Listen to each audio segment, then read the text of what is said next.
estas alturas ya no me cabe duda, Naoki Urasawa es mi autor preferido de cómics y creo que hasta dentro de muchísimos años no dejará de serlo, pues sus historias me han intrigado a más no poder y sus personajes me han llegado muy hondo, hasta el punto de que con solo escuchar una canción mi mente viaja a lo largo de una historia fantástica que alcanza los 50 años de desarrollo.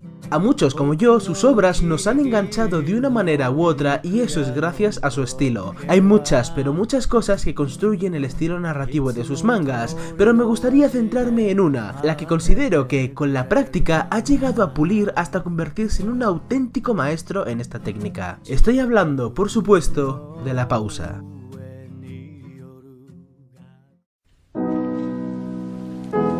Todos los que estamos familiarizados con las obras de este autor, ya sean con sus obras más grandes, Master Keaton, Monster o 20th Century Boys, o en menor grado con Billy Bat, Happy o Pluto, sabemos que sus historias se cuecen a fuego lento. Hay historias que están ansiosas por empezar y por poner todas las cartas sobre la mesa, por convencerte para que te quedes y para mostrarte lo mejor que tienen en el menor tiempo posible. Un ejemplo de esto es el shonen, donde es habitual que el primer capítulo tenga una extensión cerca de las 50 páginas y se te establezca un protagonista, su contexto y qué tiene que ofrecer este personaje a su mundo. Esta técnica es totalmente válida, por supuesto que sí, pero otras demografías, en concreto el seinen y más aún en concreto las obras de Urasawa, aquí sus historias tardan mucho más en arrancar. Vamos a coger las dos obras que más conozco, Monster y 20th Century Boys. En ellas no tarda un capítulo en empezar el inicio de la historia, lo que hace que la acción arranque y que se desarrolle toda la trama se da en Monster en el capítulo 8 y en 20th Century Boys en el capítulo 9, siendo el encuentro entre Johan y el Dr. Tenma y el descubrimiento del libro de las profecías respectivamente.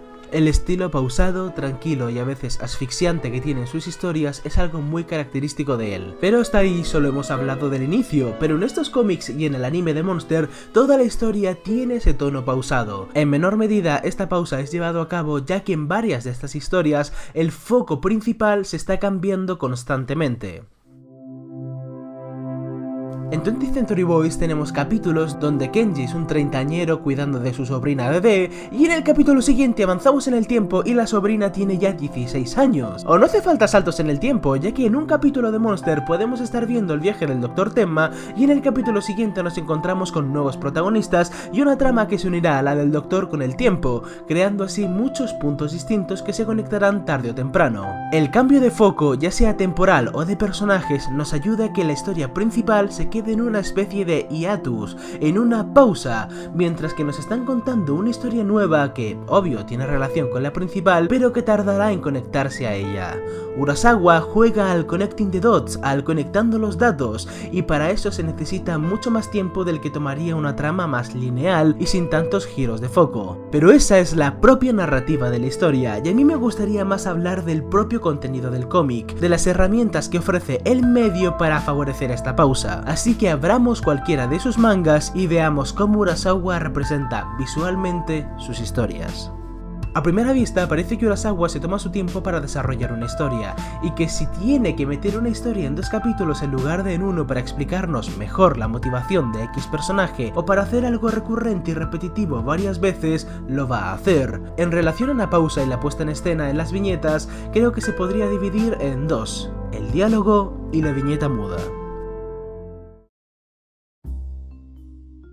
A primeras voy a coger 2 páginas de 2 mangas que se basen en diálogos y en conversaciones más que en acción y peleas, una de un manga de Urasawa y otra de la obra Bakuman. En Bakuman no hay peleas como tal, pero ¿veis la disposición de páginas que tiene, no? Bakuman siempre me ha llamado la atención porque usa todo lo que tiene para transmitir movimiento, ya sea la forma de las viñetas, las líneas cinéticas y sus abundantes diálogos, para así dar impresión de que pasan muchas más cosas en solo 20 páginas. Por algo muestra la labor de creación del manga desde la perspectiva de la acción. Esta página grita acción, mientras que en Urasawa todo es más recto y menos movido, todo es más tranquilo. Fijaos en la forma que tienen las viñetas, muchísimo más normales y que no transmiten movimiento sino quietud. Los planos generales tienen una perspectiva mucho menos pronunciada y todo esto unido al sobrio entintado grita pausa. Gritan que estas historias no tienen necesidad de correr para explicarte bien las cosas y para hacerte sentir lo que el autor necesita que sientas. sientas. Pero estamos hablando del diálogo. Los diálogos en Bakuman son abundantes y se sobreexplican. Sin embargo, en las obras de Urasawa son mucho más reflexivos. Se necesitan que hayan pausas entre frases para dar a entender que un personaje está reflexionando sobre algo o uniendo cabos sobre los misterios en su cabeza. Además, me encanta cómo Urasawa no recarga visualmente las páginas. No amontona diálogo para aprovechar tiempo y espacio como lo hace Bakuman. Nunca encontrarás viñetas con más de 2 globos de diálogo. Es necesario que se vea cómo la cara cambia de una frase a otra o cómo tras escuchar algo su cara no cambia. Quizá esto pueda parecer malo en un capítulo, pero cuando en 10 capítulos te hayan desarrollado a un personaje totalmente tridimensional y humano, darás las gracias. Ahora, las pausas entre diálogos. Esto es lo que llamaremos viñetas mudas.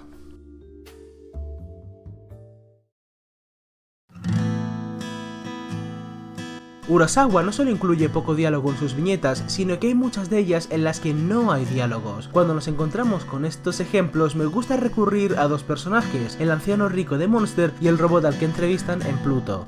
El anciano, hable o no, casi siempre suele estar en una posición, sin mirar al personaje con el que está hablando ni mirando al lector, guardando silencios que dejan entrever mucho de su carácter y que respetan la pausa, y a veces para hacer que la tensión aumente o para dar a entender lo que piensa de él el chico con el que habla, también se usa la pausa. En Pluto pasa algo parecido, ya que con los silencios el robot nos deja muy en claro lo que piensa y por qué calla. Las pausas además tienen un rasgo muy distintivo en Urasawa, pues cuando no hay diálogos suele recurrir mucho al énfasis y al acercar la viñeta.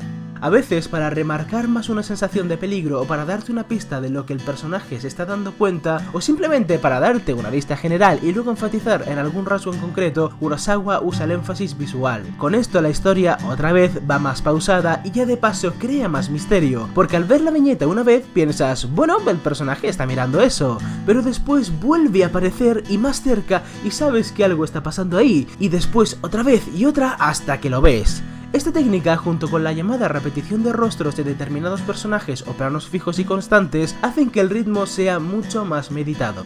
Para mí estas son algunas de las principales técnicas que usa Urasawa para dotar a sus historias de vida. Y como el cómic es un arte, y en el arte no solo hay que saber sobre la técnica, sino saber en qué punto hay que aplicarla y con qué intensidad hay que hacerlo para que el resultado sea bueno, y en estos mangas, vaya que si el resultado lo es. Esto, al no ser un análisis completo de ninguna obra, sino de un rasgo especial del autor y de sus historias, no ha ido más allá, y por supuesto que hay cosas de Urasawa que me chirrían un poco, pero en una balanza el resultado que me queda es un saldo muy pero muy positivo. Como final, puedo decir que la mayoría de historias en su conjunto me parecen una trama arrastrando a unos personajes, pero en las historias de Urasawa me da la impresión de todo lo contrario. Son los personajes los que llevan la historia y no al revés, y quizá de ahí nace su humanidad, su tridimensionalidad y su pausa.